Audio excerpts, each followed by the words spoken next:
Hello, hello. Welcome, everybody.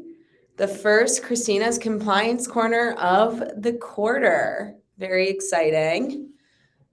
Give everybody a second to join. Also, our first Christina's Compliance Corner live in person together. We have an office now. We have an office. We have a new name. You'll see us looking up a few times, but no, we should be good. We'll start in one more minute, and then I'll do an introduction. I should have changed my name at the bottom left-hand screen. It's Cristina and Sam. It's Cristina and Sam. Cool. Awesome. If you're joining, feel free to leave us a comment in the channel. We got a new look, new background, new colors. That's to reflect our new change in name. We are Thoropass now. Last time that we had Christina's Compliance Corner, we were Leica. So awesome. Is there a place to see the audience count? Yeah. Oh, love that. Oh, that's great. Yeah, they're gonna come right. Oh, you can't see the audience though, unfortunately. I see. Nope. Awesome. So we'll go ahead and get started. We'll kick it off. So welcome to another episode of Christina's Compliance Corner, the first of Q2. Oh my God, I'm jumping ahead of myself. Where we are joined with Sam Lee, founder and CEO of Thoropass. I almost just said Leica there. Where he's going to share valuable insight about his journey as a founder. This is not his first startup, as well as what it's like being a compliance founder, and what drove him to pursue a career or a company in this space. Obviously, he identified a need and sought out a service for it. So, glad to be here. yeah, thank you, Sam. I'm surprised you haven't invited me earlier. I know. Sorry. No, but we saved the best for last, let's say. So give us a little intro about yourself. Tell us a little bit about yourself and, your background, how you became a serial entrepreneur. Yeah. Thanks, everybody. Glad to be here. Sam, co-founder and co-CEO of Thoropass. Sure, I know. Yes. We have a swear jar every time that we say Leica. Indeed. Yes. So a little bit background about me. Founded the company 4 years ago, and before that, I started my career as a software engineer, first at Goldman Sachs, and then different technical roles at Google. So I come from the tech and software side. Went to business school at HBS and started a company in the insurtech space called Zinc Platform. I'm happening to wear the vest from that company. There's not much left besides the vest at this point. So that was one I started with a classmate at HBS. We did Y Combinator. We raised a seed round of funding, but we ended up didn't hit product market fit. And I think there's a lot of lessons learned from that experience. I spent a year at Bain Capital Ventures as an EIR, entrepreneur in residence. So every fund kind of runs those programs a little bit differently. But in my case, I went to their office, I drink their coffee, and eat their snacks, and in the meat of everything that's going on in the startup world. Yeah, while drinking coffee and of eating course, snacks, right. And think about new startup ideas. Yeah. So I did that for about a year. Came up with the idea of Thoropass. I see a lot of pain points in the compliance journey, which we can dig in a little bit. And met my two awesome co-founders, Eva and Austin. Yeah. So this was the winter of 2018, 2019. We registered the company in May, and here we go 4 years later. Folks joined us, and it has been a magical journey. Yeah, I think I joined Thoropass now I'm coming up on my 3-year anniversary shortly. And I remember interviewing with Sam, and it was what I felt was going to be the technical interview, because everybody told me that you were the technical founder, along with Austin. But I was ready to discuss all things tech, IT, ready to go. And you were like, all right, so talk to me about compliance. What have you found in your past being an auditor myself, like what was your experience? How could you see the difference in the way that we could move forward with the process? And that's really kind of where the dream and, it was all sold. So definitely makes a lot of sense. Awesome trajectory as well. I mean, you're very young as well for where you're at now. So, what do you think? You started Thoropass. Was there something when you were sitting in that incubator space, that entrepreneur, that really kind of, you mentioned pain points. Was that something with compliance? Was that something that you actually had or you experienced at your last company? Or is it just something you knew in general was like, this process sucks? Yeah, definitely. So that definitely informed by my experience at Zinc. It's very funny because I think looking for entrepreneurs, looking for a startup idea is an art and science, right? There's very good articles written by Paul Graham and Mark Andreessen on how to look for startup ideas. Yeah. There's science and art behind it. So during that year, I had probably over 50 ideas. I have a spreadsheet. I forced That's myself, crazy. I can't even imagine. I force rank them every day. It's like picking my favorite. I almost started a digital pharmacy. Which were the mind of an entrepreneur is spooky. Which were probably a bad idea. But then I think what really clicked was I was just looking at pain points that I faced running my last company. Right, we were a 12-person company. We have a little office in Soho, but because we're dealing with insurance companies and in our case like large e-commerce retailers, we started to get asked about compliance and information security pretty early on in our journey, right? Like before we even really have a fully functional product, even for the pilots that we're going to do, those questions start to come into place, right? Hey, like can you share with me your information security policy? How do you handle data? How do you mask PII, etc. Right. I have no idea. Right? Yeah. Like, what are these letters that are strung together? What are these letters?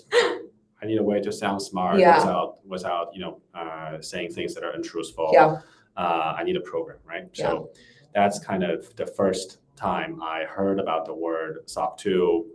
There was no GDPR back then, but that's the first time I started looking into it, and it was a very naive approach. I literally Googled SOC 2. What does it take? Oh boy. There's type 1 and type 2. Like I was learning that. When I still have a full-time job to do as the CTO at the time for that company, and then we literally found the cheapest auditor out on the internet. Yeah. They are doing an audit for us, and that process turned out to be very painful. Yeah. Right. It's like they are more used to working with much larger companies that back in the days have their own servers and have a full-time old school compliance professionals. That's a little bit hard for us, yet we're subject to the same requirements, right? SOC 2 doesn't change or HIPAA doesn't change just because you're a smaller company. Right. So we need all of those bells and whistles and policies in order to pass the audit. And that is a very bad experience because we don't have the knowledge. There's no tools for this specific workflow, which, in my case was a lot of screenshot taking, send it to the auditor, get a feedback. We have a shared Google Drive. So many loops. Yeah, a lot of loops, which, now it's funny because that's my job now. Right? But back in the day, it's like, why am I dealing with this? Yeah. I have real customers online asking for features. I'm pulling my engineers to write information security policies. It's just a very painful journey. Yeah. So, fast forward 2 years when I was at EIR, I was looking at just how, is there a better solution for this? That is one of the pain points that really stood out in my journey. Right? Yeah. Besides not hitting product market fit. Yeah, right. You're failing as a company, but this thing itself, somehow. You're like, I need to figure that. I need to figure something out. I mean, it stuck out in your brain as something obviously that was outside of everything else. It was obviously something that stuck with you that you were like, there's got to be a better way to do this. Indeed. And then, one day, through a introduction from VC Slow, this person, Eva, is running a consulting firm, helping companies with their SOC 2 compliance and due diligence question. I'm like, okay, I get that. I have no problem. That's a real problem. And the pitch was she wanted to build a technology solution. She's doing it in a more consultative way. So I can completely you're perfect. Envision how the software could look like. And we really hit it off. And then we met Austin, who has sold his prior company, Mhm. and in his case, he had trouble with HIPAA, right? Yeah. He needed to be HIPAA compliant because he is selling to Johnson & Johnson. Yeah. And, he has heard of HIPAA, but doesn't know Has no idea, right? I'm not sure. It's crazy. And then he called his lawyer, right? Which is another common avenue when you get a question that you don't understand. Yeah. The lawyer sent him. Lawyer's very expensive as well. Lawyer's very expensive. And in this case, the lawyer sent him a spreadsheet and said, Oh boy. Here, Yeah. please pay me $8,000. I'm going to give you a spreadsheet that will have everything you need to be HIPAA compliant, right? It turns out. But no idea, no assistance in how to get there. Correct. That's Yeah, not, just that's not like- their job. Boom. Right. Here's a spreadsheet. The spreadsheet are written in let's just say it's English, but it's Yeah. not. No, They're- not digestible Very English. founder friendly. Yeah, right. And he has to work his way to become HIPAA compliant, get a BAA set up, and Yeah. or turn down the deal because he has no idea whether Yeah. he's HIPAA compliant or not. What a crazy situation to be in. So I think all three founder of us, we have faced this problem in one form or another in our Yeah. day-to-day life, and we all realized, hey, this is a really big problem. Yeah. And then inspired by companies like Intuit for TurboTax and Yeah. Pilot for accounting, Carta for cap table management, right? Can we turn this otherwise very mundane process into a software subscription? Yeah. That's the genesis of Thoropass. Yeah, and I think you mentioned Eva and Austin, who also, Sam alluded to this earlier, but they've also been on previous episodes of Christina's Compliance Corner in very different capacities. But it's interesting to see how each of you came to work at Thoropass. Right. And you all had experience with compliance, but in very different ways. And I think that's a really good representation of the fact that so many people just view this as a one avenue, like it's just black and white and it's one specific situation. A lot of the time it's situations like Austin's where a deal is pending. It's like you either have it or you don't, or it's ones like yours where it's like you're operating in a regulated environment. It's not optional for you to have compliance in place. And I think that's the beauty of it, and Yeah. that's what frankly convinced me to It could apply to so many people. Out of my 50 ideas, Yeah. right? Because it's really a must-have for Yeah, any B2B companies, any technology companies, Yeah. which is every company, Right. Because you hold some sort of data. right. It is probably on the cloud. Yeah. And you need a compliance program. It's like always one of my favorite when I talk to prospects. They're always like, "Oh, that doesn't apply to me. It's not something I'm gonna need." And I'm like, Call me back in yeah, I was 6 just gonna months. say you're already behind the curve when you say something like that, because it's definitely not I mean, if you've tuned into other episodes of Christina's Compliance Corner, you've heard me say this before. It's not an if, but a when. Mhm. So I think that is like the biggest trend that I think all three of you had. But I'm also particularly curious, like, through the investment portion, through getting buy-in from not just investors, but also like starting a company from the ground up and having there was obviously a few people that were able to like get in quickly, probably more of that, like, I have a deal stalled, help me. But how are you able, maybe at an investor conference or table, something like that, how were you selling the idea of compliance as a service to people who frankly don't really give a crap about compliance or haven't really in the past? It's a great question. And I think there are different kind of investors. Yeah. Some of them are more vertical focused. Some of them are more stage focused, right? Yeah. In our case, we started with generalists in the C stage. And Third Prime, they led our seed round. They're still on the board, very supportive for us overall. I think what really resonates is similar to what I said earlier, right? We have three founders, different kind of walks of life a little bit, and all have the same-ish pain points that a solution can solve. The fact that one of the first things that investors tend to do is they're just going to call up their portfolio companies to say, hey, is this a problem? Is this a real problem? Right. How are you dealing with it today? And when they hear that this is a real problem, I don't have a good way to dealing with, I pay a lot of money for consultants. That's usually a good validation for them. for the idea, right? Because I think at the C stage, you barely have a product, so it's really about the founders and the market. Yeah. Right. And the vertical or the idea. I was going to say like the story too that comes along with it. Correct. Right. Yeah. And those things together blend into a story. But I'm a firm believer that picking the right market, picking the right idea is very important. And in many cases, then execution. Right. Yeah. Which is hard to say because now I'm spending all my day all day is execute. Right. Now because we're now later stage, kind of the product market fit is proved. But in the early stage, it's no matter how good you are, how you need to really get intellectually honest conviction about a specific idea. Yeah. Like there is a market, it's big enough. There are people who are dying to use it, who are willing to pay for it. Yeah. Because I've just seen so many entrepreneurs spending a lot of time on ideas that that doesn't work. Yeah.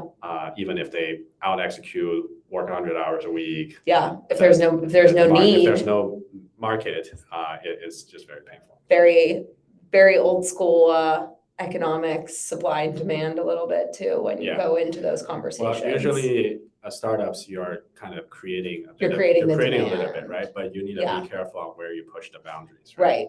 There are many great ideas that just, there's no users, or it's a very, very small group of users that usually is problematic. Yeah, and I think that's like a pretty awesome, and I forgot to mention that if at any point you have any questions for Sam, drop them in the chat so that we can go ahead and answer those first. And, you got them in the flesh. That's a pretty special situation. So, I think now that you are in a little bit of the later stage and we're talking a little bit about market fit and things like that, who is the ideal customer to you? Like, what do you see as being like, when you sit from a sales perspective, we have a full sales floor and they're going out to prospect and, talk to people, like, who is the perfect customer? Yeah.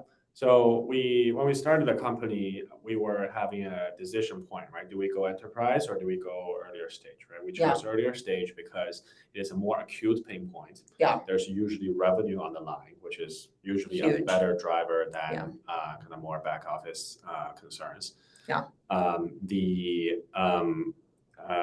the same time, like, because everybody is cloud native, like we have more lever to pull from a technology solution, right? That's how we pick. So we started with working with like C stage, early stage company. This is the first time that they go through compliance, and we are the TurboTax. You do the whole thing, right? Yeah. So that is still, a very big focus of what we do. But our software product over the past 4 years have matured a lot to cover larger customers. Yeah. Right? And we, I think somehow we picked the ski analogy. I love it. We have the Bunny Hill customers, and we have the Blue Square Trail customers. Right. So right now, it's really, if you are a B2B company, if you are technology forward, and you have any sort of compliance need on the frameworks that we support, you should work with us. We provide both the software solution and the service throughout this experience, so that you don't have to worry, and you have a single pane of glass to manage all of your compliance. Right. Yeah, and I think that the one single pane of glass is one of the things that we talk a lot about, especially like on the sales floor with prospects, is compliance is such a broad term. I think that there's like, there is obviously getting your certification, getting a SOC 2, getting an ISO certification, HIPAA, GDPR, things like that. But there's so much adjacent to it that's relevant too. Right. It's execution of your risk assessment. It's due diligence questionnaires and things like that, the RFPs that come down during procurement. It's making sure that your policies and procedures are sound and that the people are actually following it. Yeah. And I think that is, an awesome part of like the implementation side of it. But the one thing that really has driven Thoropass forward, I think, and that our customers at least have seen like a ton of value, is kind of that audit component. Right. So, I think it's the dream that was sold to me, but I think it's also like the dream that we sell to customers too, because, and maybe you can talk about your prior experience at Zinc or, in your own personal experience, like going through that audit a little bit more, what those pain points were in a traditional model versus more of that, like, one seamless place for all of it. Yeah. And I think it's very much a reality at this moment, Yeah. given all the effort that we put in over the past Yeah. few years. So like information security audit is a very interesting exercise, right? Yeah. Because it comes from the principle of financial audits, which means, hey, here are all of the financial statements, and I'm gonna check that. Do you have the inventory? Do you have the money you claim Right. you do? Do you have all the invoices and stuff Right. like that? That model is great and very noble, but when it gets applied to information security, Yeah. there start to be problems because Right. there is no standard cash flow statement for IT security, right? Every company have their own different policies, they have their different tech stacks, they have different data set to collect. How can we create a way for us to do this efficiently? Yeah. And one approach is, okay, let's create the shared standard that everybody's going to everybody has it. Yeah. And we all know how that we ended up having one extra standard. Every CISO believes that they can come up with the best standard. Something better, right? Right. So we took a different approach, right? We are standard agnostic. We can support, in principle, any kind of compliance standard, even the new ones that keep popping up. Right. As long as we collect the data and then store them in a structured, queryable way. These are all the building blocks for your compliance standards, right? So a multi-factor authentication is a multi-factor authentication, right? Right. We have integrations to all the tools that you may have that set up. We that automation match it up yeah. with your employees, so we show that everybody has it, and that is the evidence that are needed for the audit side to check that off, right? Yeah. So I think, and you can use any system that you want. So that I think is the magic in here. And without integrating the audit experience into that, you stop halfway. Yeah, where's it go at that point? Correct, right? So we see, it's kind of like, okay, I did TurboTax, but I can't hit file. Yeah. Or you still got to take all of that information and send it to the government office to file your taxes. And then some person have to then start typing in the government's office, right? Yeah. So that's that's a little fitting bit for tax day also.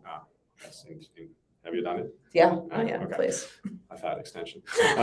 So that is the pattern that we see a lot in the market, and we want to change that. Yeah. Right? You do your preparation, you submit your request to audit, and the audit is completed on the platform. Yeah. Right. We have all the independence and check and balances for our auditors. But what's important is our customers go through the experience on the platform. All in one place. And everything that you get from your integrations and all the technology piece is directly used in the audit, right? Versus, I'm not doing this to satisfy my GRC tool if I don't know it's going to be used in the audit context, right? Yeah. And the good thing about SOC 2 is it's not, there's some flexibility in there. So whatever you do more, you actually get credit for because it will be reflected on your report, right? Some of the other frameworks are a little bit more tighter. You either have it or you don't. You either have it or don't, but in SOC 2, you actually get credit for all the compliance things. Yeah, and I think that's the biggest difference, even from my own experience being an auditor myself, is I always talk about how sad it honestly makes me, or it used to make me, that somebody's job is to really put time, effort, and in your case, or smaller businesses and smaller customer bases, offices or jobs, were to put all of this information together and for maybe only 10% of it to be accepted. Right. And that they is have to redo the other exactly. 9. And that is so detrimental to somebody who, to your point, you were pulling engineers off of the line to put together this information. We work with customers that are less than 10 employees. Everybody's time is critical, valuable in terms of building this product and the dream. They don't have time to redo 90% of their audit. And they shouldn't. No, they shouldn't. So, and I think that's kind of, that is really kind of where the whole idea of the baby really was delivered, I guess I could say. We have a question from Amanda. Has your ideal customer changed throughout the years? And if so, how much has the regulatory environment played a role in that change versus company strategy? Yes, great question. So I think over the year, as I said, we have gone from exclusively serving the early stage startup community to larger company. I was Yeah. a mid-sized company because we realized they also have those needs. Mhm. There's a different feature set that they want, but the need to streamline compliance and streamline audit is the same. Yeah. I would say that is mostly driven by company strategy because we need to build a foundation to serve the earlier stage companies as we go out market. What is impactful from a regulatory perspective is there are more and more frameworks, and there are compliance frameworks and regulations, and there are just more and more scrutinies to make sure even the smallest companies have something and are following those best practices because of the the Cambridge Analytica, like the high profile leaks that are oftentimes driven by third parties. Right? And the third parties they don't care. They don't care, or they didn't care as much as the mothership. So now the regulation is pushing everybody to do proper diligence, and that is good for service providers like ourselves who want everybody to be compliant and focus on finding an efficient way to do so. Yeah, and I think that brings up a really good point too around we built the foundation, which you always want to lay the foundation to do things correctly for somebody who's going through their audit for the first year. Right. I think the other thing to think about is we have a ton of customers that are not going through it for the first time. Right. They're actually doing this because they want to constantly be able to monitor their environment. They want that single pane of glass. They want everything in one place. Right. And then they want that seamless audit experience. Right. So I think for those group of customers, the value prop changes a little bit. Yeah. Right? You want to manage a dozen spreadsheets, or you have an automated system that does everything and have a place for you to see everything, manage, assign work across your team, automate half of that, or you want a dozen spreadsheets to do it old school. Exactly. Yeah, and I think that's it's been fun to move. Well, definitely to see Thoropass, in the swear jar, to watch Thoropass grow from those 2 and 3 person companies to some of these upwards of 300 employees, to really start to realize that, the needs again are the same. Right. And everybody can benefit from a technology first process, which I think compliance and these needs are not new. It's just the way of going about it that has changed. And I think that everybody can benefit from more of that tech forward, seamless kind of automated process, which I think that we are in fact delivering. So Totally. We are coming up on time. Wanted to see if there are any additional questions for Sam. We can talk past, present, future, any founder insights. I think maybe a question from my perspective is, where you see the industry going or being in 5 years, and, how Thoropass will follow its tail.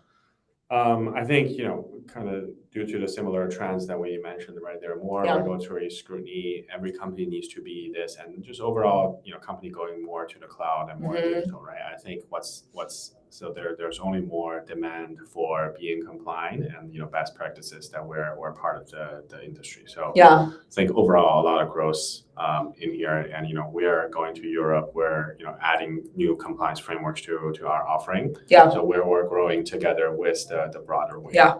And I think there's a new generation of AI companies and fintech companies that have a even further need for compliance. So I'm interested in see are there going to be more specific rules and regulations developed for those newer segments that were not as prevalent as before.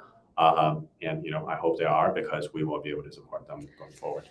Yeah, as we start to move more and more into the world of feeling like we're in an episode, a positive episode, but an episode of Black Mirror. Yeah, right. A little bit. Yeah. Any final questions or, the European expansion, definitely. We have a team there. Based in the UK, and we support many customers in Europe. Yeah, cool.